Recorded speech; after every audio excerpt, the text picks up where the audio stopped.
नमस्कार दोस्तों, with good school of back bencher में आप सभी का हार्दिक स्वागत है, वंदन है, अभिनंदन है। दोस्तों एक क्विक रिवीजन कर लेते हैं कि अब तक हमने क्या सीखा है। दोस्तों सबसे पहले हमने सीखा है कि पैसा क्यों जरूरी है, पैसे का क्या महत्व है, क्योंकि जब हम ये जान लेते हैं तभी हमारे अंदर पैसा कमाने की ललक पैदा होती है।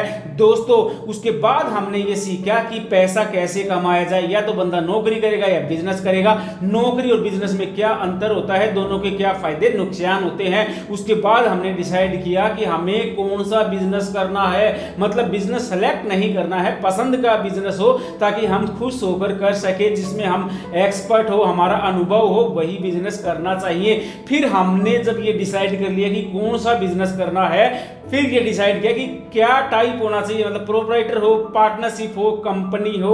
और जब हमने ये भी डिसाइड कर लिया कि टाइप क्या है, उसके बाद हम डिसाइड करेंगे कि लाइसेंस कौन कौन से चाहिए हैं, जैसे जीएसटी रजिस्ट्रेशन, उद्यम रजिस्ट्रेशन, फूड लाइसेंस आदि। और जब हमने ये सब ले लिया है उसके बाद हम बैंक में करंट अकाउंट खुलवा लेते हैं। मतलब हमने स्टेप टू स्टेप ये सीखा है कि बिजनेस की जो है वो एक आइडिया कैसे सक्सेसफुल बिजनेस में कन्वर्ट होता है, एकदम जीरो से हम हीरो हुए हैं। तो दोस्तों उसके बाद हमने ये सीखा कि 12th के बाद बिजनेस करने में क्या फायदे हैं, और दोस्तों 12th के बाद हमें बिजनेस ही क्यों करना चाहिए। आगे हमने आपको बताया कि बिजनेस में क्या करना चाहिए, क्या नहीं करना चाहिए, किन चीजों से दूरी बनाए रखनी चाहिए। फिर हमने आपको बताया कि भी पैसे का जुगाड़ कैसे हो, क्योंकि भूखे पेट न भजन होई, बिजनेस पैसे से चलता है। तो दोस्तों हमने आपको बताया कि बिजनेस में जो है पैसा कहां से आएगा। हमने आपको बताया कि बूटस्ट्रैप से जो है आप बिजनेस को शुरुआत कर सकते हो।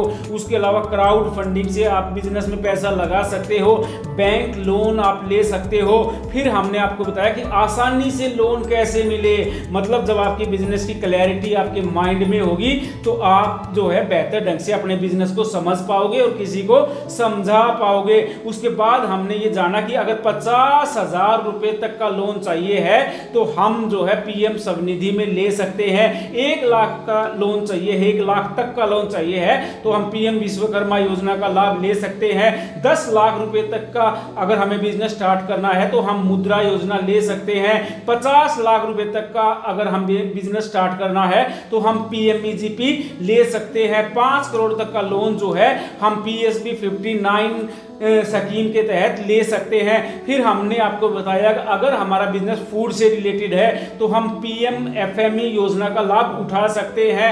आगे हमने आपको ये बताया कि अगर आपके पास कोलेटरल सिक्योरिटी, कोई सिक्योरिटी बैंक में देने के लिए नहीं है, कोई गारंटर नहीं है, तो आप सीजीटी एमएससी योजना के तहत 5 करोड़ तक का लोन कैसे ले सकते हो। उसके बाद हमने आपको बताया कि लोन की फाइल कैसे तैयार करते हैं ताकि जो है आपको आसानी से बिजनेस लोन मिल सके और आप जो है बैंक वालों को अपने बिजनेस के बारे में बेहतर ढंग से समझा सको। उसके बाद हमने आपको बताया कि घर बैठे बिजनेस लोन भी अप्लाई किया जा सकता है बैंक की वेबसाइट के थ्रू, पीएसबी 59 आदि योजनाओं के थ्रू।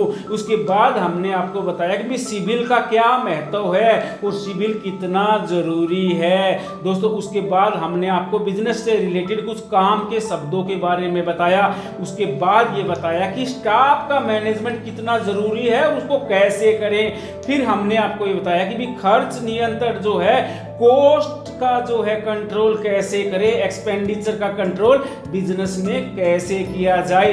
उसके बाद हमने आपको बताया कि भी गांव में भी रोजगार के अवसर हैं जो हमें नहीं दिखते हैं और कैसे हमें दिख सकते हैं, कैसे हम गांव में भी रोजगार कर सकते हैं। दोस्तों उसके बाद हमने ये बताया कि भी शिक्षा, हमारी जो शिक्षा है उसका रोजगार से कितना नाता है, मतलब कितनी अच्छी शिक्षा है हमारी, बिजनेस के लायक है कि नहीं है। तो दोस्तों उसके बाद अगर हमने बताया आपको कि trademark, patent, copyright, Z certificate क्या होते हैं और ये कैसे मिलते हैं। और दोस्तों आगे हमने आपको ये बताया कि एमएसएमई समाधान, मतलब कि अगर आपने किसी एमएसएमई को मार दिया है, वो आपके पैसे नहीं दे रहा है, तो आप एमएसएमई समाधान में उनकी कंप्लेंट कर कर सकते हो। आगे हमने आपको बताया कि स्टार्टअप योजना क्या है, उसके बाद हमने आपको बताया कि स्टैंड अप इंडिया के तहत जो है योजना के तहत आप कैसे लोन ले सकते हो और कौन ले सकता है।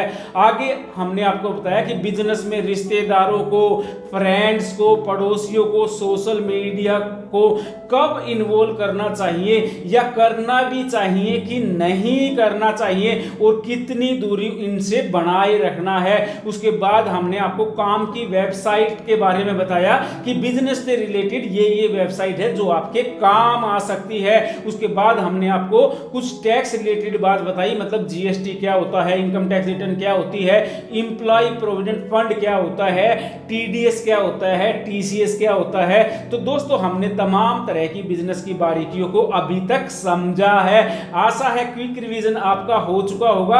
आपके मन में जो है ये शंका जो है वो दूर हो चुकी है कि बिजनेस की एक्चुअल में शुरुआत कहां से करें, आइडिया कैसे बिजनेस का आए और उस आइडिया को जो है कैसे हम स्टेप टू स्टेप जो है सक्सेसफुल बिजनेस में बदले। तो दोस्तों वित्तकुंड स्कूल ऑफ बिजनेस में जो है वित्तकुंड स्कूल ऑफ बैक बेंचर में आप सभी का हार्दिक स्वागत है। और दोस्तों चैनल को लाइक करो और इस वेबसाइट के लिंक को ज्यादा से ज्यादा अपने दोस्तों में, यारों में भेजो, ताकि जो है सब हम जो है मिलकर भारत को जो है एक विकसित राष्ट्र बना सके, हम आत्मनिर्भर भारत बना सके, हम वोकल फॉर लोकल को सपोर्ट कर सके। तो दोस्तों आगे मिलेंगे किसी ऐसे ही चैप्टर में, पार्ट में, लेसन में जो हमें सक्सेसफुल बिजनेसमैन बनाएगा। ओम विताय नमः। नमस्कार दोस्तों।